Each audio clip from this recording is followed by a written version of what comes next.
Hi, this is John with the Manual Insurance Group, and I want to welcome you to your eCentral Benefits portal. And this video will take us through step-by-step instructions on completing our benefit selections through eCentral. And let's start with the actual video we're watching. To enlarge the video, don't go to the enlarge icon here. Click on the YouTube icon.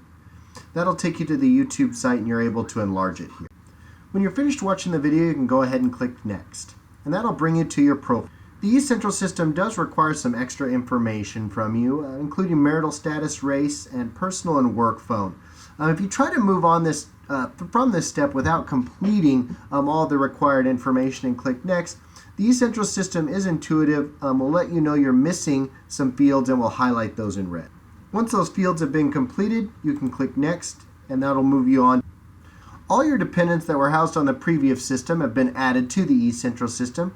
But if you don't see a dependent here or would like to add a dependent, it's easy. Click Add Dependent and fill out the required information. Again, if you try to click Add Dependent without all the information filled out, it will give you a red highlight to which information fields need to be completed before you can add that dependent. After you're finished confirming or adding any dependents, click Next. And this brings us to our core benefits here for our benefit selections. And here we have information and enrollment instructions, as well as a video that goes over your new Kaiser Silver High Deductible Health HSA plan. You can click on that, watch the video, it's only about 1 minute and 20 seconds, and get information on a high deductible health plan.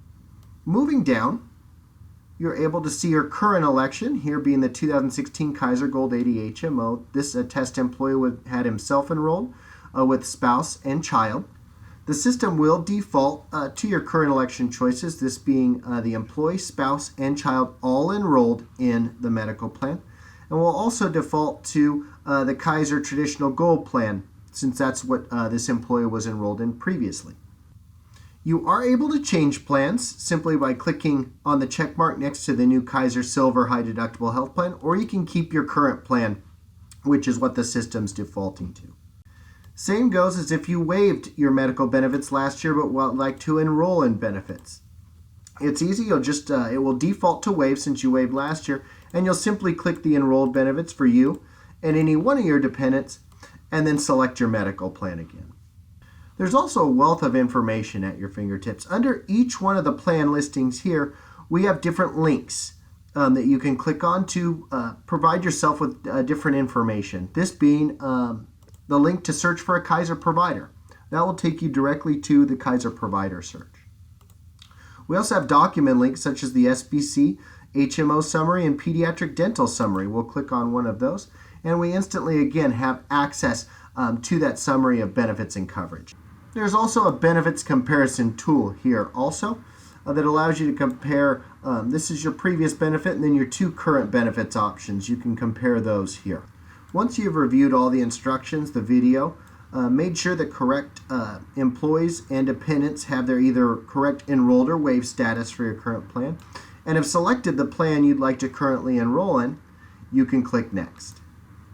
For employees that do select the new Kaiser Silver High Deductible Health Plan, which is ACA eligible, let's do that right now and click Next, you're going to see an extra step here, which is your HSA step.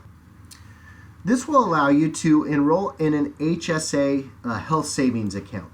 To enroll in a health savings account, you can click Enroll and then enter your annual contribution, which it will give you the maximum contribution amount here. Let's add $6,500 annually. This will break it down into a per pay period deduction, and you're able to click Next and move on. Please be aware, though, for those of you who do open or enroll in a health savings account, if you also have an FSA account, your FSA, you'll only be able to use your FSA account for limited qualifying expenses, which are dental and vision expenses. For those of you keeping your traditional Kaiser Gold plan, once you click Next, it'll take you directly to your dental step, and we'll skip the HSA account step as that is not eligible for those who are keeping the traditional Kaiser. Your dental plan is set up same as your medical plan, so please check your enrollments, make sure yourself and all of your dependents are correctly enrolled in the plan or waived if you're waiving the plan. Once you check that out, click Next. This brings us to our FSA step. If you'd like information on FSA, there's a great video here you can watch. Scrolling down, if you enrolled in an FSA last year, it will have you enrolled with your same annual contribution. If you'd like to change that contribution, it's easy. Just click on the contribution and change that. Here I'll change it from a $1,200 annual contribution to a $1,500 annual contribution. I can also see my per pay period contribution from that annual contribution there.